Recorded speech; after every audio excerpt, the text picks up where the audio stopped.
Hello, everybody. This is your conscience here, asking how you're doing because we haven't spoken in a while.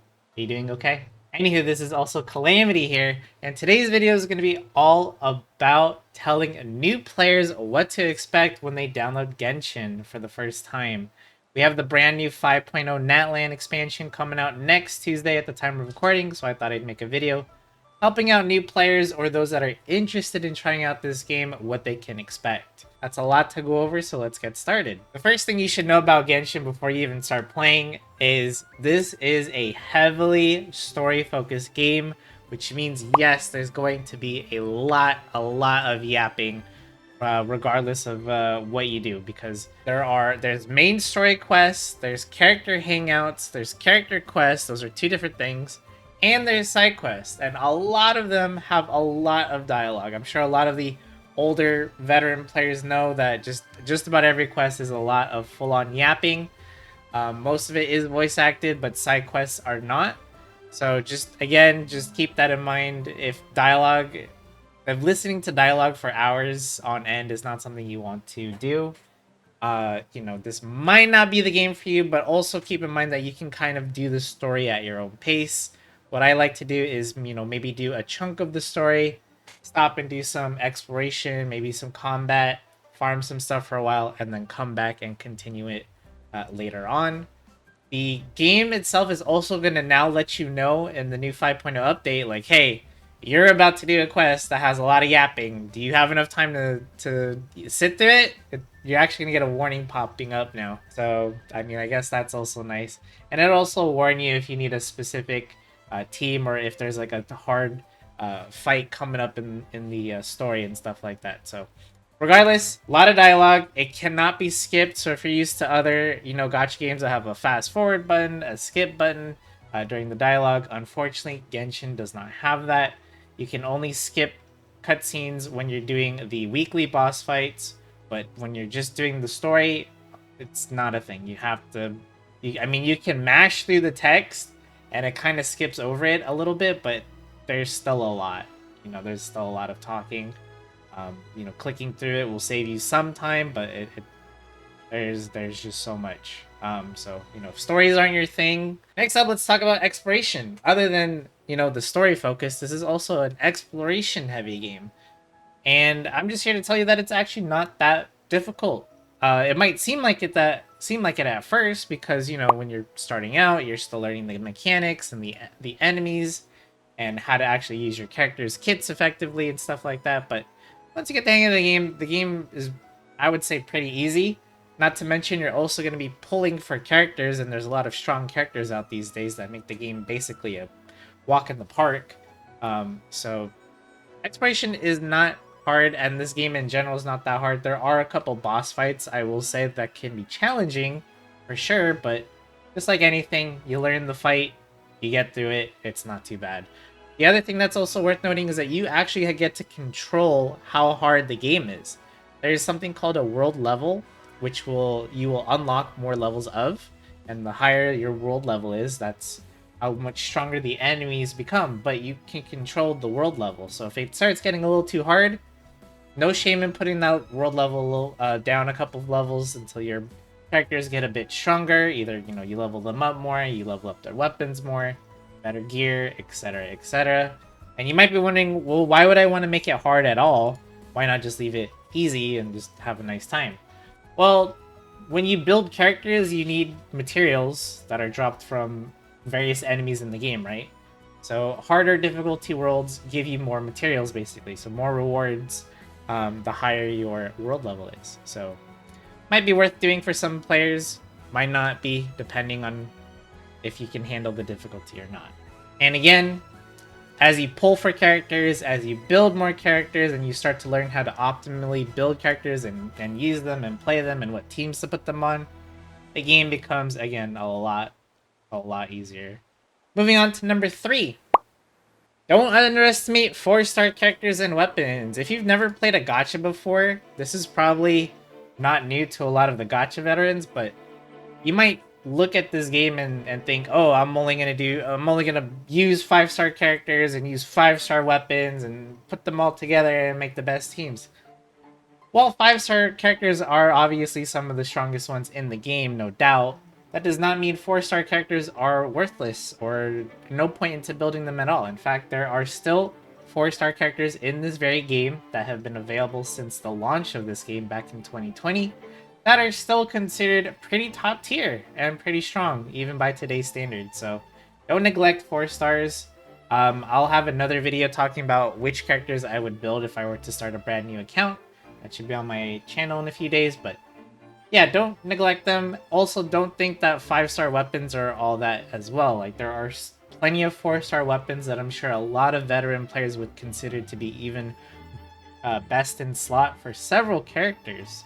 So don't underestimate those either. Even some 3-star weapons as well. There are no 3-star characters in this game, unless you count a certain alloy, but other than that, you don't need to have a team full of 5 stars to feel like this game, to make this game like easy or anything. Like, this is a 4-star team, all 4-star characters with 4-star weapons, except Bennett, I think. But the point is, this team could crush anything that's basically in the game, and I would have no trouble doing so, just about. So keep that in mind when you're deciding to build characters and start off in the game. Next up, number 4. Co-op is available in this game, but it's very limited. So if you're coming into Genshin thinking you're going to play this game with your friends and you're going to do the co-op stuff, like the story together and stuff like that, I have bad news for you. Co-op is very, very limited in Genshin, meaning you can't do too much. Like, yes, people can join you in your world and stuff, but only the host is going to get progress. I wish there was shared progress for co-op worlds. So let's say like you both find a chest that you haven't found before, and then one of you opens it and you both get the rewards, and it's both counted as you opening the chest, but that's just not how it works. Only the host gets rewards. So if you help out your friend, you'd have to go back and do the exact same thing in your world. So a lot of tediousness, a lot of repetitiveness for no reason. And there's also a lot of things you can do, like side quests, hangouts, events. Well, some events, I should say. Some are co-op, but a lot of them are not. There is not a lot of co-op friendly gameplay in this game, unfortunately. Which might be a good and bad thing, depending, because I know some of us don't have friends to play with anyways, but for those that were hoping to play with their friends, it's very limited. And you might be wondering, what's the point of co-op then? You can get carried by other players in this game when you do dungeons and maybe fight some, maybe there's like a really hard boss fight that you have trouble fighting. You can do it in co-op, and usually the queue times are really fast because this game's popular, which is one of the benefits of being a popular game. And yeah, a whale or just an experienced player will probably carry you through whatever fight you're having trouble with. Next up is number 5. This is for some of the people that have tried this game but quit for the artifacts because of the artifact system. So in 5.0, they introduced a brand new artifact creation mechanic. This means you can choose to craft a artifact of any set, any piece, and you choose the main stat of the artifact piece as well as the substats. Now, I know a lot of people that have talked about like, oh, I hate grinding artifacts. I've grinded for weeks and weeks and weeks and months, and I can't get that one piece I need for this one character to, to feel good, or this, to complete their build, and, I want to quit because of it. I've seen a lot of posts like that, so if the artifact system is something that's made you quit in the past, maybe consider coming back for 5.0 because they will be introducing that new artifact system. Maybe it'll help you get that one piece you've been waiting for. We don't really know how often you get the materials needed to craft your own artifacts yet. Like, they told us we can get some from exploration, but we don't really know how much. You can get some from the premium battle pass, and you can get some from sacrificing some bad 5-star artifacts as well. So, but again, I'm not sure how much they give per artifact, or if it's easy to farm a bunch. We'll know more once the update's actually out. But yeah, so if the artifact grind is something you don't like, or for new players the gear grind is something that intimidates you, thankfully it's going to be a lot easier come 5.0. Something else I want to point out about artifacts in general is that if you're like one of those players that just cannot be bothered to read about artifacts. You don't care about building characters and stuff. You're just like, I just want it done fast, and I just want it done quickly, like, quickly. I don't really care. Just thankfully, there is a right next to my head here a new fast equip button. This was added a while back, and you can do what's called a quick configuration. And what it will do is it'll have the recommended set piece artifact pieces for your character, and it'll just automatically equip them, and you don't have to think about it at all. If that's something you want to do, there's also the custom configuration if you want to quickly build a character with certain stats. You can even choose the ones here. So you click this, say I want attack percentage. It even gives you recommendations, like it recommends energy recharge instead. Up to you. A lot of stuff like that. There's also this little button here next to the fast equip that tells you, here are the artifact sets that people use for this character. You can see 81.4% use this artifact set for this character, and it's like, oh, okay. And then you can even go even further. If you go to this recommended affixes here, you can see what exactly people are using on the character.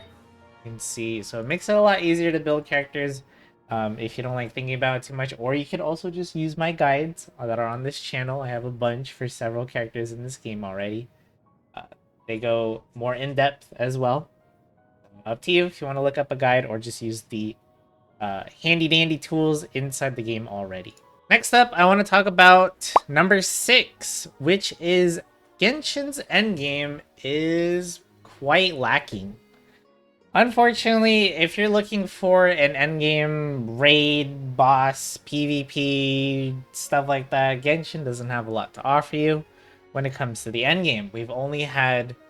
Honestly, we've only had one endgame piece of content for the longest time. We barely just got a second mode recently, and I'll talk more about it in just a sec. But the first and only endgame content we've had is called Spiral Abyss. This is basically a time trial dungeon where you have to have 2 teams beat waves of really strong enemies or bosses in a certain amount of time. And the rewards for beating said enemy are just, gems, the currency for pulls, which is nice, but it doesn't give too many. So don't feel like you have to rush to get to this endgame, as fast as possible. Now, the other mode that we did get that's a little bit more recent is called the Imaginarium Theater. It's this one right here. This one limits what elements you can use, but it turns the game into more of like a roguelike mode where you have like a lot of more buffs to choose from. The characters that you're given are given to you in like a random order, whereas in Spiral Abyss you choose exactly what teams you want.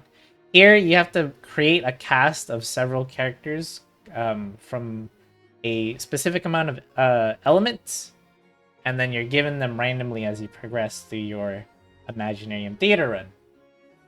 I do like this mode. It's a little bit more fun and doesn't require you to go meta, but it does require you to have multiple characters built for specific elements. But yeah, those are the only 2 endgame modes for Genshin.